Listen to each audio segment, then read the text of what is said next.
আজকের এই পবিত্র জুমার দিনে আল্লাহ রাব্বুল আলামিন আমাদেরকে যথাসময়ে দুনিয়াবী কাজকর্ম ফেলে রেখে আল্লাহ রাব্বুল আলামিনকে রাজি খুশি করার লক্ষ্যে যে মহান মওলিদ আমাদেরকে উপস্থিত হওয়ার তৌফিক দান করেছেন, শুকরিয়া আদায় করি আল্লাহ রাব্বুল আলামিনের জন্য। সকলে বলি আলহামদুলিল্লাহ। শান্তি বর্ষিত হোক সর্বশেষ নবী জনাবে মুহাম্মদ রাসূলুল্লাহ সাল্লাল্লাহু আলাইহি ওয়াসাল্লামের উপর। শান্তি বর্ষিত হোক সকল নবী রাসূলগণের উপর,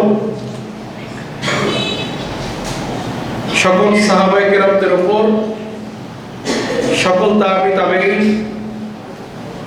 সালফে সালেহিন, যারা একনিষ্ঠ চিত্তে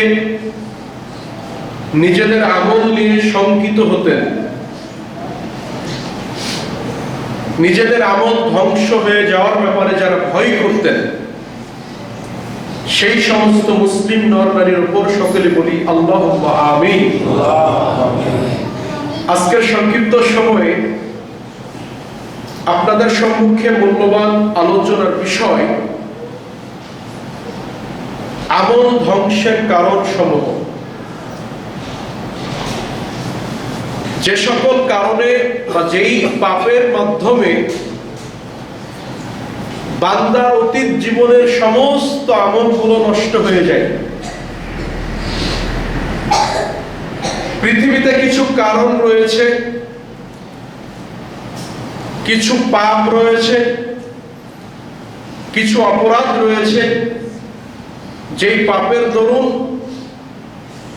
যে অপরাধের ফলে একজন মুসলিম, একজন মুমিন ব্যক্তির অতীত জীবনের পিছনের 20 বছর, 30 বছর, 40 বছর, 50 বছর, 80-100 বছরের অতীতের সব আমলগুলো নিমিষে ধ্বংস হয়ে যেতে পারে।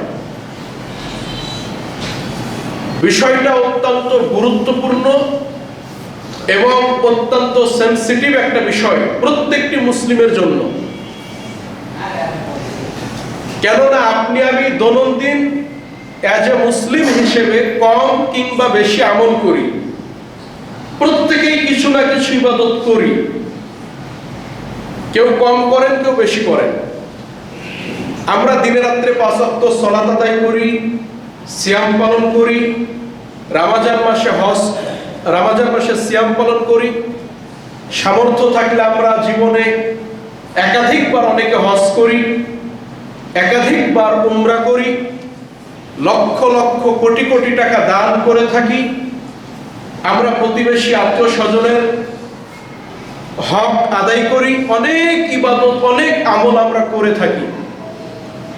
কিন্তু কাল কিয়ামতের দিন যদি দেখা যায় যে আপনার ওই আমলগুলোকে, ওই ইবাদতগুলোকে আপনার কিছু ত্রুটির কারণে বা আপনার কিছু পাপের কারণে আল্লাহ সব কিছুকে একদম বরবাদ করে দিয়েছেন, ধ্বংস করে দিয়েছেন, তাহলে একজন মুসলিম ব্যক্তির জন্য, একজন ইমানদার ব্যক্তির জন্য বিষয়টা কত বড় ভয়ঙ্কর একটা বিষয়। যে লোকটা সালাত আদায় করলো না, সিয়াম পালন করলো না, হজ করলো না, ইবাদত করে নাই, নিজেকে মুসলিম দাবি করেছে, দাঁড়িয়ে পেশাব করেছে, আল্লাহকে ডাকে নাই, আল্লাহর নবীর আনুগত্য করে নাই, ওই লোকটা জাহান্নামে যাবে, এটা মেনে নেওয়া যায়।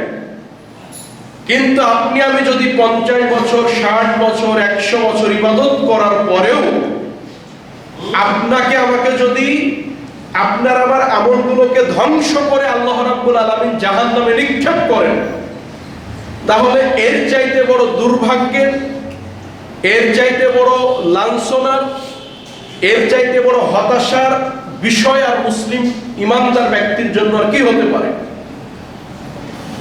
এখন আপনারা হয়তোবা অনেকে বলতে পারেন যে ভাই, আমল কি নষ্ট হয়? সব আমল কি আল্লাহ ধ্বংস করে দিবেন, এমন কি হয়? আপনাকে যদি বলা হয় আপনি যদি এই কাজটা করেন তাহলে আপনার পুরো ব্যাংক ব্যালেন্স আপনার পুরো ডিপোজিট, আপনার পুরো সম্পদ এটা আরেকজনের হয়ে যাবে। বা যদি আপনাকে আমাকে বলা হয় যে আপনি যদি অমুক জায়গাতে যান, অমুক জায়গাতে যান, অমুক স্থানে যান, তাহলে আপনার পুরো সম্পদ যা আপনি যেমন অর্জন করেছেন 20 বছর 50 বছরে, আপনি টাকা জমা করেছেন ব্যাংকে 50 লক্ষ 1 কোটি, আপনি ছেলে মেয়ের জন্য রেখেছেন 10 লক্ষ 20 লক্ষ, আপনার পুরো সম্পদ, আপনার স্থাবর অস্থাবর সবকিছু যদি আরেকজনের হয়ে যায়, এই ঘোষণা যদি কেউ আপনাকে দেয়, তাহলে এমন কি কোনো বান্দাকে খুঁজে পাওয়া যাবে এটা জানার পরেও ওই ব্যক্তি ওই কাজে লিপ্ত হবে? হবে না। আপনাকে যদি বলা হয় যে তুমি যদি এই কাজটা করো, তোমার পুরো ব্যাংক ডিপোজিট এটা আরেকজনের হয়ে যাবে, তোমার পুরো স্থাবর অস্থাবর এটা আরেকজনের নামে হয়ে যাবে, আপনি আমি জীবন দিয়ে দিব, কিন্তু ওই কাজ করতে রাজি হব না। কেননা আপনি আমি চাই না যে এত কষ্ট করে যে সম্পদ কামাই করলাম, রোজগার করলাম, উপার্জন করলাম, এটা আরেকজনের হয়ে যায়, এটা আমরা কেউ চাই না। তো ঠিক এই সম্পদ দিয়ে আপনি কি করবেন? দুনিয়াতে উপকৃত হবেন, আপনার স্ত্রী, আপনার আহালবর্গ উপকৃত হবে, এটাই।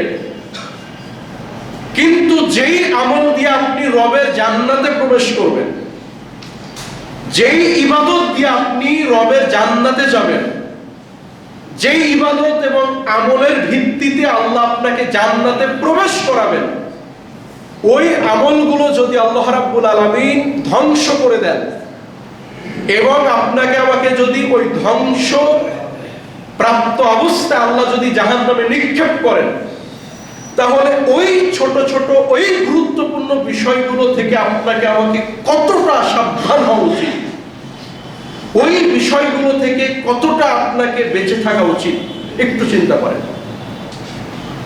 এখন হয়তো বা অনেকে বলবেন যে ভাই এত কষ্ট করে আমল করলাম, এগুলো কি ধ্বংস হতে পারে?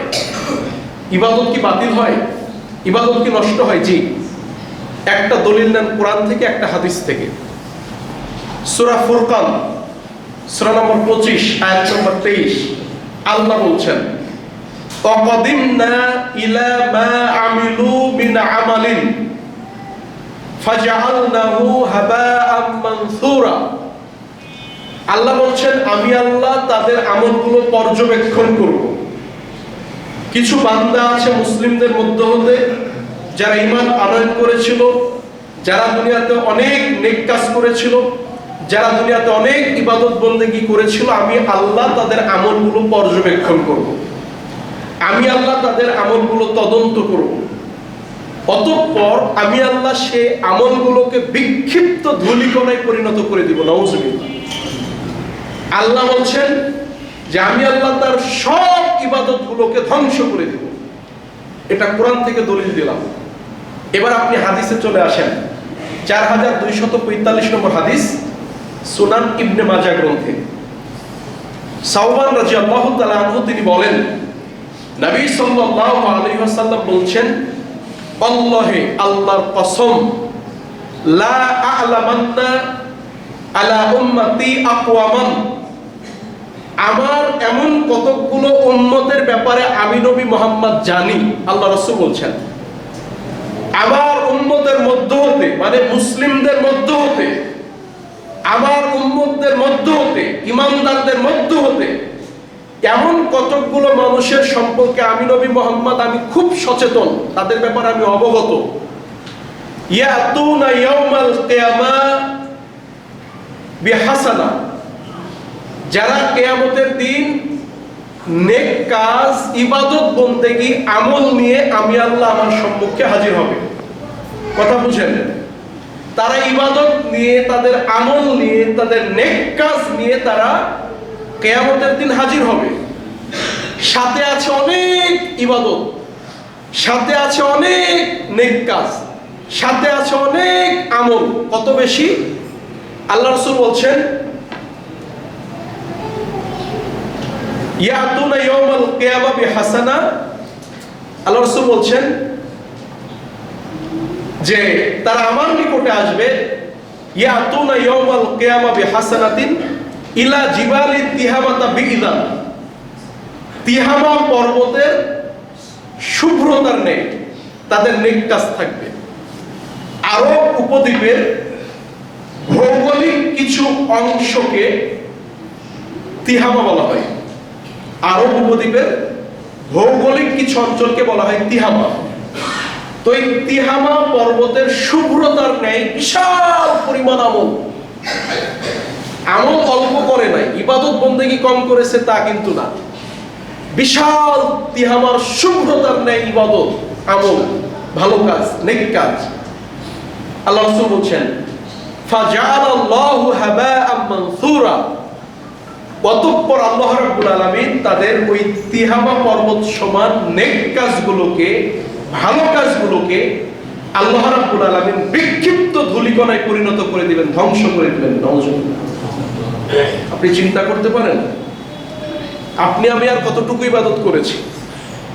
তিহামার শুভ্রতার ন্যায় যারা ইবাদত নিয়ে আসবে তাদের ইবাদত আল্লাহ বাতিল করে দিবেন কিছু কর্মের কারণে।